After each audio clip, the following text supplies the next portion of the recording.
So for whatever reason, it looks like the keytar is indeed making a comeback. Maybe not in the huge mainstream way, but it's an interesting concept because it's not what it seems like. It's not just the synthesizer strapped onto the person. It's a way of isolating key functionality so that you can produce leads.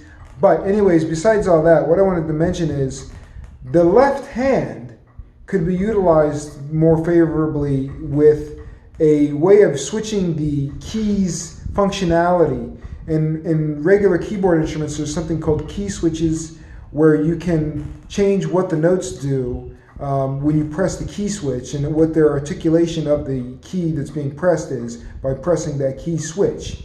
And usually there's about 10 or more of them, or even more than that. But so if you have the left hand pressing, like, turn on this, turn off this, turn this on, turn that. And what I'm thinking is more in context of the mutes and the chugs. Because what we have an opportunity to do here is make the world's first guitar synth hybrid.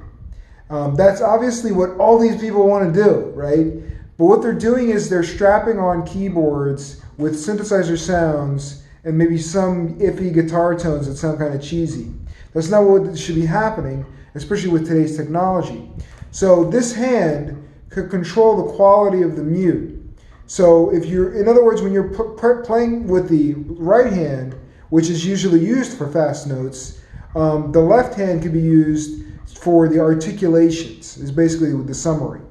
So, and also how hard you press for these four articulations could affect the amount of, let's say, mute. Because that's one of the keys with the guitar is how it wants to always have a mind of its own when you're trying to do something. And then you learn to phase some of that out. But really, when you get really good at it, you learn to exploit those little vulnerabilities in tonality to make something totally cool. Which is what's interesting about the lead concept in general.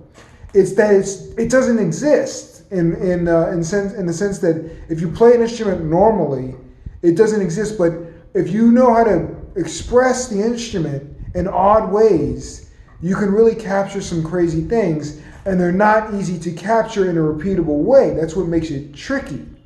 But anyways, so if you're messing around on this hand here, you're controlling the functionality of the articulations in the right hand. So you could even have a dual thing where this hand controls articulations, but it could also control some notes as well. So when you're playing, let's say, a riff or a lead on the right hand, you can come in with the chugs to emphasize that with the left hand. So that's just one example. And another thing is, why not build the sliding factor into the key, the piano key itself, so that as you go up the key, it will bend the pitch or whatever other parameter. Now, I know that there's keyboards that can do this already, but it'd be funny to have that implemented into a keytar. Again, this is just a concept to develop the world's first, chimera hybrid synthesizer guitar, where you're not really having one or the other, but you're having the mesh, which is really what we're looking for. Because, and the guitar's benefit is its weird intonation and its weird organic implementation, where you can really affect things dynamically depending on how hard you play and how you play the string and how you pluck, and if you use your finger and how you pluck your finger and all these kinds of things if you're going to strum. So you could take this entire engine or this model of all the things that are happening with the state-of-the-art in synthesizers, especially with sampling synthesizers, and cross those over to what's happening with DX and FM synthesis, and all the advancements in that. And so you take all these things and put them together, so you have this mixed instrument that's really a cool, unique experience. And here's one more little tidbit. I may get around to working on this if I have a chance. I'm working on so many crazy things right now. But it is that there's never been a production music CD that's based around the keytar. Haha. Now I'm sure that they come up with some things that are similar because there's such a thing about making retro music right now.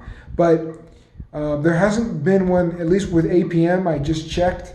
They don't have a keytar production music CD, so maybe I'll do it if I can get around to it. Haha. We'll see.